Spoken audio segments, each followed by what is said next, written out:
અને મિત્રો, જિંદગીમાં યાદ રાખજો કે મા બાપથી વધુ દુનિયામાં કોઈ આપણને પ્રેમ કરી ન શકે. મા બાપથી વધુ કોઈ પ્રેમ કરી ન શકે. અને પ્રેમ કરવા જેવી કોઈ દુનિયામાં વસ્તુ હોય તો એ પ્રથમમાં પ્રથમ આપણા માતા પિતા છે. આ ભૂલશો નહીં. સૈયારા પછી થાજો. બીજી વસ્તુ મિત્રો તમને મારે કહેવાનું છે કે ભવિષ્યમાં તમે સરકારી નોકરિયાત હશો, કોઈ સરપંચ બનશે,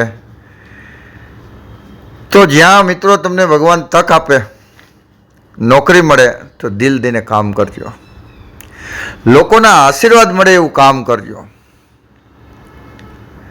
લોકોના આશીર્વાદ મળે, તમારી બદલી થાય તો લોકો તમને જિંદગીમાં ભૂલે નહીં એવું કામ કરજો.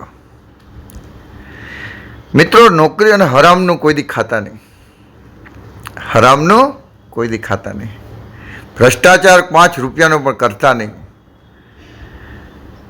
ભ્રષ્ટાચાર છે ને મિત્રો, ક્યારેય સુખ ન આપી શકે.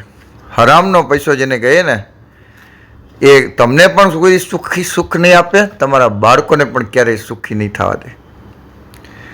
એટલે કોઈ દિવસ 5 રૂપિયાનું ખોટું નહીં કરતા. દુઆ, પૈસા તો ગૌણ બાબત છે મિત્રો. એક જ આશા રાખવી કે આશીર્વાદ લેવા લોકોના, અને આશીર્વાદ મળશે ને, પૈસા મેળે મેળે આવશે મિત્રો, અને સુખદાયી પૈસા આવશે. મિત્રો, મેં મારી જિંદગીમાં જોયું છે, હરામના પૈસા, ભ્રષ્ટાચારના પૈસા કમાવાળા વ્યક્તિને એનું પાછળ બહુ દર્દનાક હોય છે. એના બાળકોમાં કાંઈ હોતું નથી. બાળકો, પરિવાર દુઃખી હોય છે. કદાચ આપણે મહેનતથી ખાઈએ અને કદાચ ભલે 2-4 મણ જ કેરી ખાઈ શકીએ, વાંધો નહીં. એ લોકો આખો બગીચો ભર્યો હશે કેરીનો, પણ કેરી નહીં ખાઈ શકે. ડૉક્ટરની મનાઈ હશે. હરામની કમાણી ક્યારેય કોઈ દિવસ બાળકોને કે આપણને સુખ આપતી નથી. એ હંમેશા યાદ રાખો.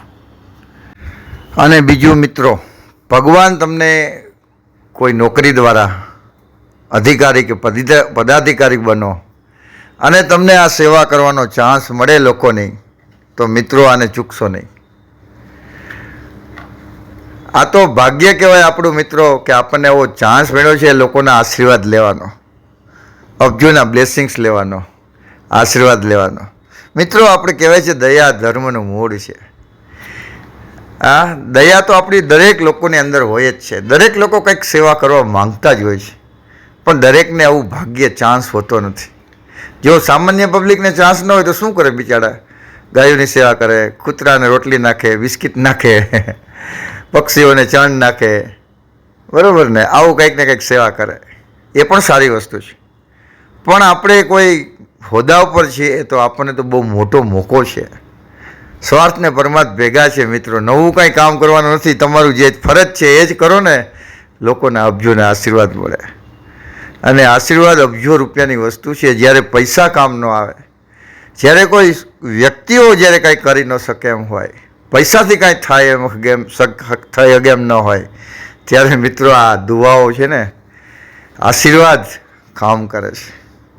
કોરોનામાં ઘણી જગ્યાએ જોયું ને, ભાઈ સાહેબ જોઈએ એટલા પૈસા લઈ લો, બચાવી લો પ્લીઝ, મારા છોકરાને, મારા પપ્પાને જગ્યા આપી દો. બસ ભાઈ, બધું ઉપરવાળાના હાથમાં છે. ઉપરવાળાને પ્રાર્થના કરો, આમાં અમારું કાંઈ નહીં હાલે.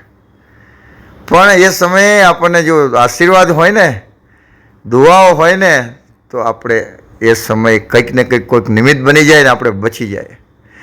એટલે મિત્રો, એક જ લક્ષ્ય રાખો, આશીર્વાદ કમાવા છે, દુઆ કમાવાની છે. પૈસા તો મેળે મેળે આવશે, અને સુખદાયી પૈસા આવશે.